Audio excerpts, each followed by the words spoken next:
जनवरी 2026 में बांग्लादेश ने जंगी तैयारे JF-17 थंडर में दिलचस्पी दिखाई तो खबर आई कि चीन पाकिस्तान साख्ता ये कसीरुल मकासिद लड़ाका तैयारा सऊदी अरब को भी भा गया है।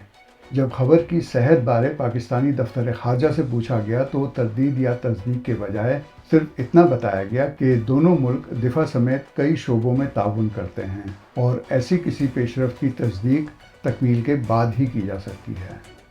मगर कई लोगों ने ये सवाल उठाया कि बेहतरीन जंगी तैयारों की मौजूदगी और अमेरिका की जानिब से F-35 जैसे जदीद लड़ाका तैयारे फराहम करने की पेशकश के होते सऊदी अरब को पाकिस्तान के JF-17 थंडर तैयारे में कौन सी खूबी नज़र आई। इस्लामाबाद में हमारे साथी रुहान अहमद की तहरीर पर मबनी BBC रीड्स के साथ मैं उमर आफरीदी हूँ। आप सुन रहे हैं BBC रीड्स। पहले तो देखते हैं कि सऊदी फ़िज़ाइया के पास कौन से लड़ाका तैयारे हैं और चीन के ताउन से बनाए हुए पाकिस्तानी JF-17 थंडर यानी मल्टी रोल कॉम्बैट एयरक्राफ्ट सऊदी अरब की फ़िज़ाई क़ुव्वत में क्या इजाफ़ा करेगा। दुनिया की बड़ी क़ुव्वतों की अस्करी ताकत पर नज़र रखने वाली वेबसाइट वॉर पावर के मुताबिक सऊदी एयरफोर्स के पास इस वक्त मौजूद सबसे जदीद तैयारे यूरोफाइटर टाइफून हैं।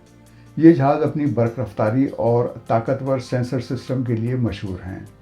इसके अलावा सऊदी अरब के पास F-15S और F-15C जैसे 4th जनरेशन लड़ाका तैयारे भी हैं।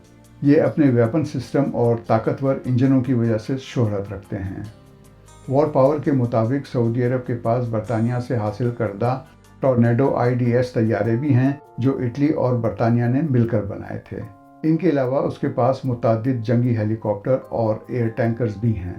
तरबियती तैयारे इन सब के अलावा हैं। नवंबर 2025 में अमरीकी सदर डोनाल्ड ट्रंप ने 5th जनरेशन F-35 तैयारे भी सऊदी अरब को फ़रोख्त करने पर रजामंदी जाहिर की थी। ये आवाज़ की रफ्तार से तेज़ यानी सुपरसोनिक तैयारा है और दुनिया के जदीद तरीन लड़ाका तैयारों में गिना जाता है।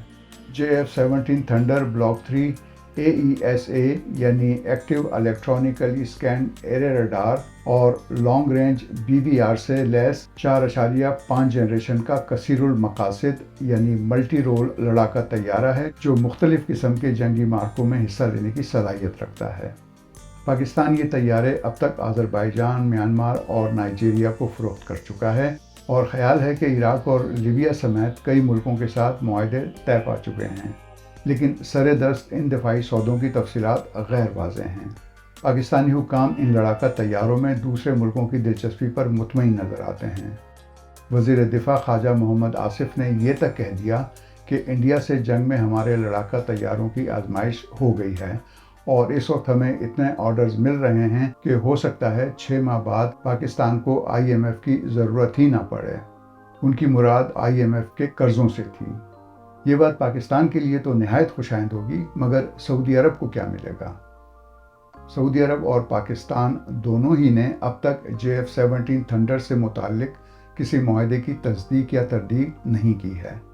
अलबत्ता दोनों मुल्कों की फ़िज़ाई महारत पर नज़र रखने वाले माहिरीन का ख़याल है कि पाकिस्तान और चीन के इश्तराक से बनने वाला ये तैयारा सऊदी अरब के लिए कारामद हो सकता है।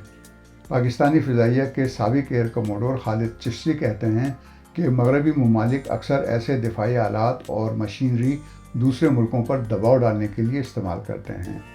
कभी फ़रोख्त किए गए जहाज़ों को अपग्रेड नहीं करते और कभी उसमें नस्ब आलात सप्लाई करने से इनकार कर देते हैं। ख़ास तौर पर अमरीकी सदर ट्रंप के फ़ैसलों के बारे में कोई पेशगोई नहीं की जा सकती और इसी सबब दूसरे मुल्कों में एतमाद की कमी पाई जाती है। एयर यूनिवर्सिटी से वाबस्ता retired air commodore doctor Adil Sultan का कहना है कि पाकिस्तान और सऊदी अरब ने गुज़श्ता बरस एक दिफाई मुआहदे पर दस्तखत किए हैं जिसके तहत हो सकता है कि दोनों मुल्क अपने पास एक जैसा सिस्टम चाहते हों। फिर ये कि बैनुल-अक़वामी सूरत हाल के तनाजुर में अमरीकी रवैये की वजह से कई ममालिक अपने हथियारों का ज़ख़ीरा मुतनव्वे रखना चाहते हैं। ताहम बरतानिया की बर्मिंघम यूनिवर्सिटी में मशरक़ वस्ता के उमूर के माहिर और King Faisal centre for research and Islamic studies के एसोसिएट फेलो उमर करीम के मुताबिक सऊदी अरब के पास JF-17 थंडर से बेहतर जहाज़ हैं, मगर हो सकता है रियाज ये जहाज़ किसी तीसरे फरीक को देना चाहता हो। उनके बकौल वो फरीक सूडान हो सकता है। गुज़श्ता बरस इंडिया से जंग के दौरान पाकिस्तान ने JF-17 थंडर भी इस्तेमाल किया था, इसलिए बाद दिफाई तज्जिया निगारों के नज़दीक ये तैयारा मैदान जंग में अपनी सबकत और इफादियत साबित कर चुका है। BBC reads. BBC रीड्स के जरिए हमारी यही कोशिश है कि BBC उर्दू की वेबसाइट की वो स्टोरीज जिनमें ऑडियंस की दिलचस्पी ज़्यादा नज़र आती है उन्हें और भी ज़्यादा लोगों तक क्यों न पहुंचाया जाए। तो हम पढ़ें और आप सुनिए और अपने दोस्तों और साथियों को भी सुनाइए।